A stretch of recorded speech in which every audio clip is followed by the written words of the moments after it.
ഇത് കന്യാകുമാരിക്കടുത്തുള്ള വട്ടക്കോട്ട. പക്ഷേ പേരുപോലെ വട്ടത്തിലല്ല ഇവന്റെ നിൽപ്പ്. കന്യാകുമാരിയിൽ നിന്നും 7 കിലോമീറ്റർ മാത്രം അകലെയുള്ള ഈ പടുകൂറ്റൻ കോട്ട 3.5 ഏക്കറിൽ നിറഞ്ഞു നിൽക്കുന്ന ഒന്നാണ്. 25 അടി പൊക്കത്തിൽ പടുകൂറ്റൻ കരിങ്കല്ലുകൾ കൊണ്ട് കെട്ടിപ്പൊക്കിയ ഈ കോട്ട 18-ാം നൂറ്റാണ്ടിൽ വേണാട് രാജവംശം നിർമ്മിച്ചതാണെന്ന് കരുതപ്പെടുന്നു. പേൾ ഹാർബറായ കുമാരി പോർട്ടിനെ ശത്രുക്കളിൽ നിന്നും സംരക്ഷിക്കുക എന്നത് തന്നെയായിരുന്നു ഈ കോട്ടയുടെ നിർമ്മാണ ഉദ്ദേശം. 3 വശവും സമുദ്രത്താൽ ചുറ്റപ്പെട്ട ഈ അത്ഭുത കോട്ട 1741 തിരുവിതാംകൂർ ഭരണാധികാരി മാർത്താണ്ഡവർമ്മ മഹാരാജാവ് പുതുക്കിപ്പണിഞ്ഞതായി കരുതപ്പെടുന്നു. തിരുവിതാംകൂർ രാജഭരണത്തിന്റെ അധികാര ചിഹ്നങ്ങൾ ഇപ്പോഴും കോട്ടവാതിലിൽ വ്യക്തമായി കൊത്തിവെച്ചിരിക്കുന്നത് കാണാം. ഇന്ന് സഞ്ചാരികളുടെ നല്ല തിരക്കാണ് കാണുന്നത്. 25 രൂപ പ്രവേശന ടിക്കറ്റുമെടുത്ത് ഞങ്ങളും കോട്ടയുടെ അത്ഭുതങ്ങൾ തേടി കോട്ടയ്ക്കുള്ളിലേക്ക്. 300 വർഷത്തെ വേണാടിന്റെ ചരിത്രവും പേറി നിൽക്കുന്ന ഈ അത്ഭുത കോട്ട ഇന്നും സുദൃഢമായി തന്നെ നിൽക്കുന്നു. കോട്ടയ്ക്കുള്ളിൽ മൈതാനത്തിന് ഒത്ത നടുവിലായി അതിവിശാലമായ ഒരു കുളം ജലസമൃദ്ധമായി ഇപ്പോഴും കാണുന്നു. അന്നത്തെ വേണാട് സൈന്യത്തിന്റെ ഗജവീരന്മാർക്കും അശ്വാരൂഢ സേനയ്ക്കും ജലം ലഭ്യമാക്കുന്നതിന് വേണ്ടി നിർമ്മിച്ചിട്ടുള്ളതാണ് ഈ കുളം.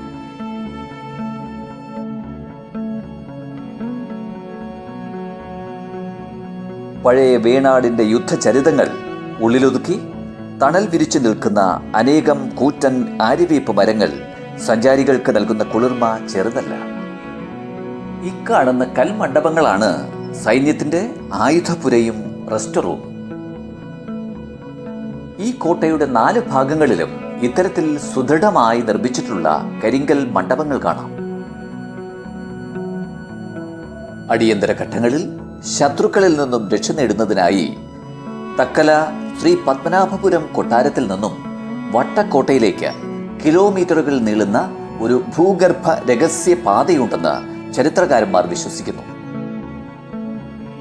ഇത്തരത്തിലുള്ള ഭൂഗർഭ രഹസ്യ രക്ഷാമാർഗങ്ങൾ തിരുവിതാംകൂർ കൊട്ടാരങ്ങളുടെ ചരിത്രം പരിശോധിച്ചാൽ നമുക്കേറെ കാണാൻ കഴിയും. ഭൂമിക്കടിയിലെ രഹസ്യ രക്ഷാമാർഗത്തിന്റെ ശേഷിപ്പുകൾ അന്വേഷിച്ച് പടവുകൾ കയറി ഞങ്ങൾ മുകളിലേക്ക്. ഈ കാണുന്നത് കോട്ടയിലെ പ്രധാന നിരീക്ഷണ മണ്ഡപങ്ങളിലൊന്നാണ്. പീരങ്കി സ്ഥാപിച്ചിരുന്ന ഈ കൽക്കെട്ടുകൾക്ക് ഉള്ളിലായിരിക്കാം രഹസ്യ തുരങ്കത്തിന്റെ ശേഷിപ്പുകൾ എന്ന് കരുതുന്നവരുണ്ട്. ഇനി അല്പം യുദ്ധവിശേഷങ്ങളാകാം. 1741 കുളച്ചൽ യുദ്ധത്തിൽ മാർത്താണ്ഡവർമ്മയോട് പരാജയം ഏറ്റുവാങ്ങിയ ഡച്ച് ഈസ്റ്റ് ഇന്ത്യ കമ്പനിയുടെ സേനാനായകൻ ക്യാപ്റ്റൻ ഡെലനോവിയെ മാർത്താണ്ഡവർമ്മ തടവിലാക്കി. എന്നാൽ തുടർന്ന് രാജാവിന്റെ വിശ്വാസം നേടിയെടുത്ത ക്യാപ്റ്റൻ ഡെലനോവിയെ മാർത്താണ്ഡവർമ്മ തന്റെ സേനാ നായകനാക്കിയത് ചരിത്രം. അല്ല, മറുകണ്ഠം ചാടൽ പണ്ട് രാജഭരണകാലത്തെ നിലനിന്നിരുന്നു അല്ലേ? ഇക്കാണുന്നത് കടലിലേക്ക് വളരെയധികം ഇറക്കി നിർമ്മിച്ചിരിക്കുന്ന കോട്ടയുടെ ഭാഗങ്ങളും ബീച്ചിന്റെ മനോഹരമായ ദൃശ്യങ്ങളുമാണ്.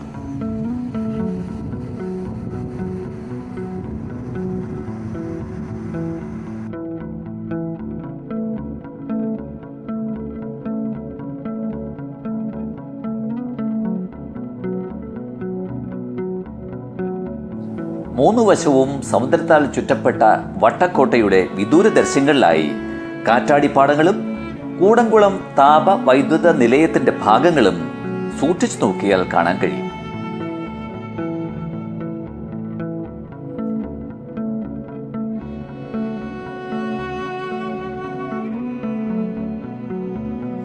കുട്ടികൾ മാത്രമല്ല, മുതിർന്നവരും ആര്യവേപ്പിന്റെ തണലും സുഗന്ധ കാറ്റും ആസ്വദിക്കുകയാണ്.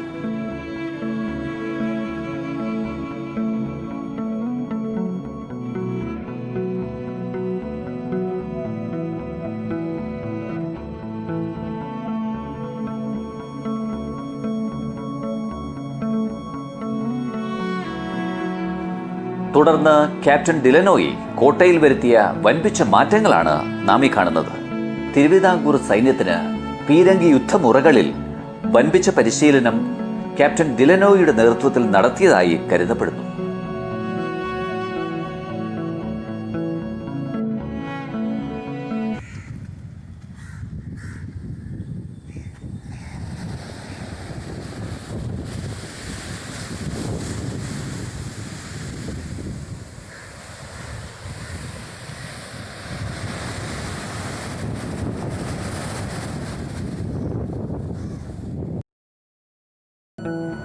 സഞ്ചാരികളെ ആകാംക്ഷയുടെ മുൾമുനയിലാക്കിയ ഭൂഗർഭ രഹസ്യപാത കോട്ടയുടെ ഈ ഭാഗങ്ങളിലാണെന്ന് കരുതുന്നവരുമുണ്ട്.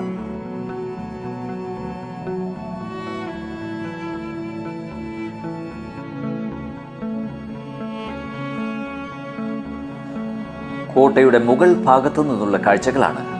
കൽമണ്ഡപവും മൈതാനവും കുളവും അതിമനോഹരമായ ദൃശ്യ അനുഭവമാണ് നമുക്ക് നൽകുന്നത്.